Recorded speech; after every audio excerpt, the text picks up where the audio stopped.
Our story begins during a dark period for the Israelites, who were oppressed by the Philistines for 40 years. In the town of Zorah, there lived a man named Manoah from the tribe of Dan. Manoah's wife was barren and had no children. One day the angel of the Lord appeared to her and said, "You are barren and childless, but you are going to become pregnant and give birth to a son. Now see to it that you drink no wine or other fermented drink, and that you do not eat anything unclean. You will become pregnant and have a son whose head is never to be touched by a razor, because the boy is to be a Nazirite, dedicated to God from the womb. He will take the lead in delivering Israel from the hands of the Philistines." Excited and amazed, the woman ran to tell her husband about the angel's message. Manoah prayed to the Lord, asking him to send the angel again to teach them how to bring up the boy. God heard Manoah's prayer, and the angel returned. Manoah asked the angel, "When your words are fulfilled, what is to be the rule that governs the boy's life and work?" The angel reiterated the instructions. Manoah's wife must do all that he had commanded her.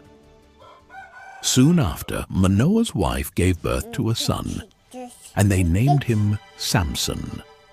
As Samson grew, the Lord blessed him, and the Spirit of the Lord began to stir him while he was in Mahaneh-dan, between Zorah and Eshtaol. As a young man, Samson went down to Timnah, where he saw a Philistine woman. He returned home and told his parents, "I have seen a Philistine woman in Timnah. Now get her for me as my wife." His parents were dismayed that he wanted to marry a Philistine, asking, "Isn't there an acceptable woman among your relatives or among all our people? Must you go to the uncircumcised Philistines to get a wife?" But Samson insisted, "Get her for me. She's the right one for me." His parents did not know that this was from the Lord, who was seeking an occasion to confront the Philistines.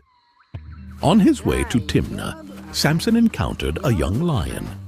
The forest was dense and the path narrow when suddenly a roar pierced the air. A young lion, fierce and wild, charged at Samson. The Spirit of the Lord came powerfully upon him, and with a surge of divine strength, Samson tore the lion apart with his bare hands, as one might tear a young goat. The carcass of the lion lay in pieces, a testament to Samson's incredible strength. But he told neither his father nor his mother what he had done.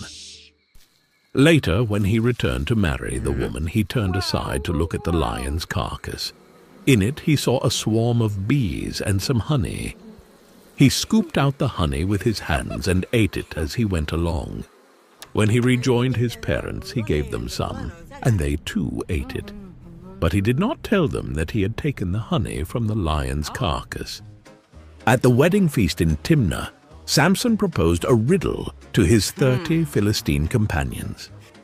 "Let me tell you a riddle," Samson said to them. "If you can give me the answer within the 7 days of the feast, I will give you 30 linen garments and 30 sets of clothes. If you can't tell me the answer, you must give me 30 linen garments and 30 sets of clothes." "Tell us your riddle," they said.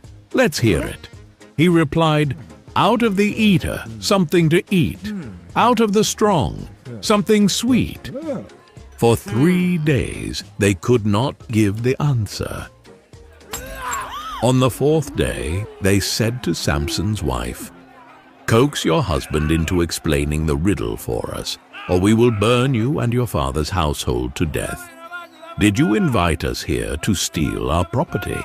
Then Samson's wife threw herself on him, sobbing, "You hate me. You don't really love me.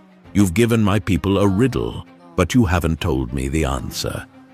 "I haven't even explained it to my father or mother," he replied.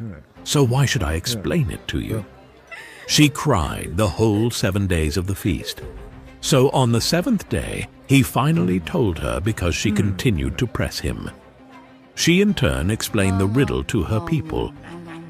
Before sunset on the seventh day, the men of the town said to him, "What is sweeter than honey? What is stronger than a lion?" Samson said to them, "If you had not plowed with my heifer, you would not have solved my riddle." Then the Spirit of the Lord came powerfully upon him. He went down to Ashkelon, struck down 30 of their men, stripped them of everything, and gave their clothes to those who had explained the riddle. Burning with anger, he returned to his father's home.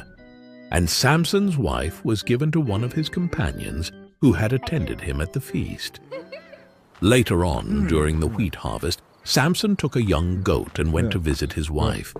He said, "I'm going to my wife's room," but her father would not let him go in. "I was so sure you hated her," he said, "that I gave her to your companion. Isn't her younger sister more attractive? Take her instead." Samson said to them, "This time I have a right to get even with the Philistines. I will really harm them." So he went out and caught 300 foxes and tied them tail to tail in pairs. He then fastened a torch to every pair of tails, lit the torches, and let the foxes loose in the standing grain of the Philistines. Fields were ablaze, the smell of burning crops filled the air, and the cries of the Philistines echoed as their livelihood went up in flames. He burned up the shocks and standing grain together with the vineyards and olive groves. When the Philistines asked, "Who did this?" they were told, "Samson, the Timnite's son-in-law, because his wife was given to his companion." So the Philistines went up and burned her and her father's house down. Samson said to them, "Since you've acted like this, I swear that I won't stop until I get my revenge on you." He attacked them viciously and slaughtered many of them. Then he went down and stayed in a cave in the rock of Etam. The Philistines went up and camped in Judah, spreading out near Lehi. The people of Judah asked, "Why have you come to fight us?" "We have come to take Samson prisoner," they answered, "to do to him as he did to us." Then 3,000 men from Judah went down to the cave in the rock of Etam and said to Samson, "Don't you realize that the Philistines are rulers over us? What have you done to us?" He answered, "I merely did to them what they did to me." They said to him, "We've come to tie you up and hand you over to the Philistines." Samson said, "Swear to me that you won't kill me yourselves." "Agreed," they answered. "We will only tie you up and hand you over to them. We will not kill you." So they bound him with 2 new ropes and led him up from the rock. As he approached Lehi, the Philistines came toward him shouting. The Spirit of the Lord came powerfully upon him. The ropes on his arms became like charred flax, and the bindings dropped from his hands. Finding a fresh jawbone of a donkey, he grabbed it and struck down 1,000 men. The ground was littered with the fallen, Samson standing tall, bloodied but victorious, the jawbone clutched in his hand. Then Samson said, "With a donkey's jawbone I have made donkeys of them. With a donkey's jawbone I have killed 1,000 men." When he finished speaking, he threw away the jawbone, and the place was called Ramath-Lehi. Because he was very thirsty, he cried out to the Lord, "You have given your servant this great victory. Must I now die of thirst and fall into the hands of the uncircumcised?" Then God opened up the hollow place in Lehi, and water came out of it. When Samson drank, his strength returned, and he revived. So the spring was called En-Hakkore, and it is still there in Lehi. One day, Samson went to Gaza, where he saw a beautiful woman. He went in to spend the night with her. The people of Gaza were told, "Samson is here." So they surrounded the place and lay in wait for him all night at the city gate. They made no move during the night, saying, At dawn we'll kill him." But Samson lay there only until the middle of the night. Then he got up and took hold of the doors of the city gate, together with the 2 posts, and tore them loose, bar and all.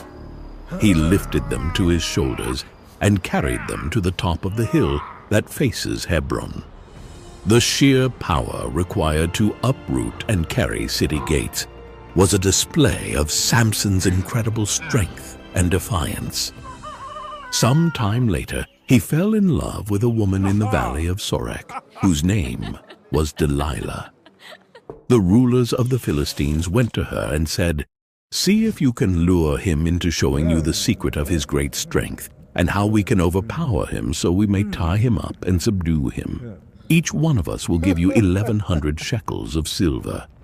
So Delilah said to Samson, "Tell me the secret of your great strength and how you can be tied up and subdued." Samson answered her, "If anyone ties me with 7 fresh bowstrings that have not been dried, I'll become as weak as any other man." Then the rulers of the Philistines brought her 7 fresh bowstrings that had not been dried, and she tied him with them. With men hidden in the room, she called to him, "Samson, the Philistines are upon you." But he snapped the bowstrings as easily as a piece of string snaps when it comes close to a flame. Then Delilah said to Samson, "You have made a fool of me. You lied to me.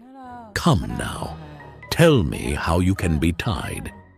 He replied, "If you weave the 7 braids of my head into the fabric on the loom and tighten it with the pin, I'll become as weak as any other man." So while he was sleeping, Delilah took the 7 braids of his head, wove them into the fabric, and tightened it with the pin. Again she called to him, "Samson, the Philistines are upon you." He awoke from his sleep and pulled up the pin and the loom with the fabric. Then she said to him, "How can you say, 'I love you,' when you won't confide in me? This is the 3rd time you have made a fool of me, and haven't told me the secret of your great strength." With such nagging she prodded him day after day until he was sick to death of it. So he told her everything. "No razor has ever been used on my hair," he said, "because I have been a Nazirite dedicated to God from my mother's womb. If my head were shaved, my strength would leave me, and I would become as weak as any other man." When Delilah saw that he had told her everything, she sent word to the rulers of the Philistines, "Come back once more. He has told me everything." So the rulers of the Philistines returned with the silver in their hands. After putting him to sleep on her lap, she called for someone to shave off the 7 braids of his hair, and so began to subdue him, and his strength left him. Then she called, "Samson, the Philistines are upon you." He awoke from his sleep and thought, "I'll go out as before and shake myself free." But he did not know that the Lord had left him. Then the Philistines seized him, gouged out his eyes, and took him down to Gaza. Binding him with bronze shackles, they set him to grinding grain in the prison. But the hair on his head began to grow again after it had been shaved. Now the rulers of the Philistines assembled to offer a great sacrifice to Dagon, their god, and to celebrate, saying, "Our God has delivered Samson, our enemy, into our hands." When the people saw him, they praised their God, saying, "Our God has delivered our enemy into our hands, the one who laid waste our land and multiplied our slain." While they were in high spirits, they shouted, "Bring out Samson to entertain us," and he performed for them. When they stood him among the pillars, Samson said to the servant who held his hand, "Put me where I can feel the pillars that support the temple, so that I may lean against them." Now the temple was crowded with men and women. All the rulers of the Philistines were there, and on the roof were about 3,000 men and women watching Samson perform. Then Samson prayed to the Lord, "Sovereign Lord, remember me, Please, God, strengthen me just once more, and let me with one blow get revenge on the Philistines for my 2 eyes." Then Samson reached toward the 2 central pillars on which the temple stood, bracing himself against them, his right hand on the one and his left hand on the other. Samson said, "Let me die with the Philistines." Then he pushed with all his might, and down came the temple on the rulers and all the people in it. The ground shook, the walls crumbled, and the cries of the Philistines filled the air as the temple collapsed. Thus he killed many more when he died than while he lived. Then his brothers and his father's whole family went down to get him. They brought him back and buried him between Zorah and Eshtaol in the tomb of Manoah his father. He had led Israel 20 years. The life of Samson is a powerful reminder of how God can use even flawed individuals to accomplish his purposes. Samson's extraordinary strength was matched only by his human weaknesses. Yet, in the end, he fulfilled his divine mission. Through his life, we learn about the importance of faith, the dangers of temptation, and the ultimate sovereignty of God's will. Do you want your children and other families around the world to learn the Bible through animated movies? Then here's your chance to help make that happen.